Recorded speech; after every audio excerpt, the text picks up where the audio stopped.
Welcome back. We are doing the 8th homework solutions for Thermodynamics 1 course. Homework 8 is on entropy analysis.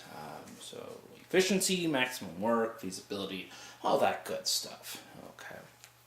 And so this is a straight up, how much entropy is generated in the system type of problem. Okay? So what we have, I've already drawn the picture. Okay, I haven't drawn the boundary.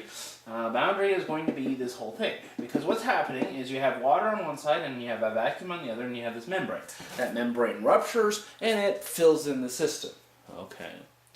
And so we don't want the boundary to be the water, because then we have to figure out the work. If we have the boundary the way I just drew it, there is no work because there's no change in volume. The volume has stayed the constant.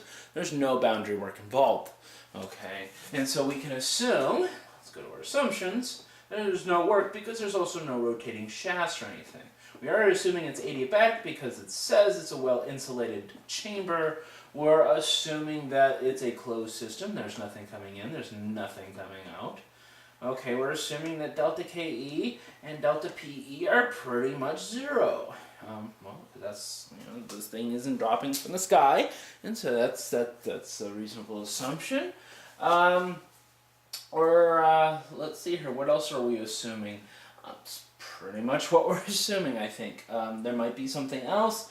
We're not assuming that this is reversible. We can't assume this is reversible. Why can we not assume this is a reversible process? That's right. You have a sudden expansion, and sudden expansions are associated with irreversibility. Okay, so this is definitely not a reversible process. It's not all of a sudden going to go back through the membrane. Okay, and so we have to, we cannot assume anything associated with reversibility. Okay, so let's kind of continue on and do our analysis henceforth. Okay, so picture, boundary, assumptions, now what? Energy balance. No, that's right. You see, you're catching me. It's not an energy balance, it's a mass balance. That's right. So we have mass in minus mass out in exit equals dm dt, control volume. Okay, there's nothing coming in, there's nothing coming out. We have dm dt, control volume equals 0, which means our dm is equal to 0 because we don't care about time, which means m2 minus m1 is equal to 0, which means m2 equals m1, which is just going to equal our 1 kilogram.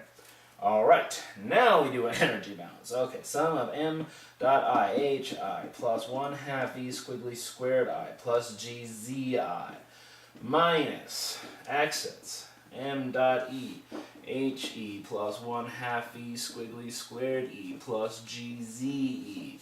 Okay, in exit plus q dot plus work dot equals d capital U dt control volume. Don't forget the other ones, EK plus EP. Alright, CV. Alright, so that goes to 0, that goes to 0, that goes to 0, that goes to 0, that goes to 0, that goes to 0. Because we made all those assumptions. And what we're left with is that du dt CV is equal to 0. Is this steady state? Well, once it fills the environment, actually, yeah. It is steady state. Okay. Technically, it's not changing. So, it's not steady state during the process. So just because the derivative is 0 does not mean it's steady state during the process. It just means that the derivative is 0. And so, because things are changing. There is change going on in the system. It's just not the energy. Not technically. Okay. And so this simplifies down to, because I don't care about time, capital Du equals 0, which means that m2 u2 minus m1 u1 is equal to 0, which means m delta u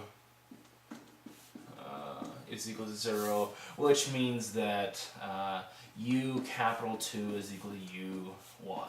Okay. That's what it's saying. Okay. And so that will allow me to get my final temperature, or rather my final entropy, because I can say like, okay, at T1, P1, U1 is equal to whatever, S1 is equal to whatever, okay.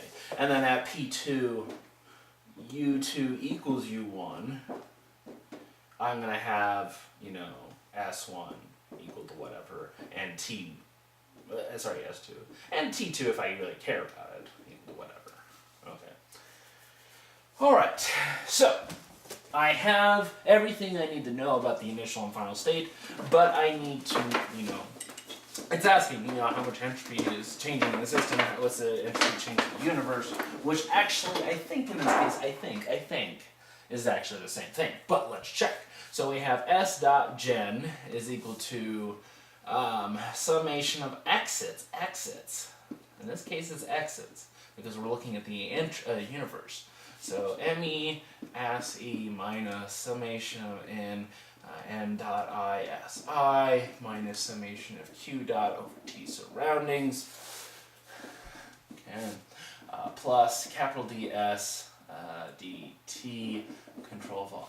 Okay, so it's not it's a closed system. It's adiabatic. Okay, and so S dot gen. You know, and if I take away the, you know, so the total S gen is equal to the ds of my control volume, which is equal to m2 s2 minus m1 s1, which is equal to m s2 minus s1. Okay, so my change in entropy of the system is the same as my total entropy generation, as I suspected. But again, so S1 is taken from here, but to get S2, I just have to do my interpolation based on, okay, I know U1, which is U2, and I know the pressure. So I just have to do some interpolation to back calculate that, plug that in, and I'm going to get a value. Okay. And so, really, these problems aren't too different from first law analysis. The only thing is I have this added component, this entropy balance, that can give me another piece of information. Because before I had to tell you a lot more. I don't have to tell you as much anymore. I can really depend upon the entropy balance to give me give me more and more and more information. But of course, this one's just asking for the entropy generation. And of course, you should get it to be positive. It should be positive, but I'm not going to look up the numbers to confirm that.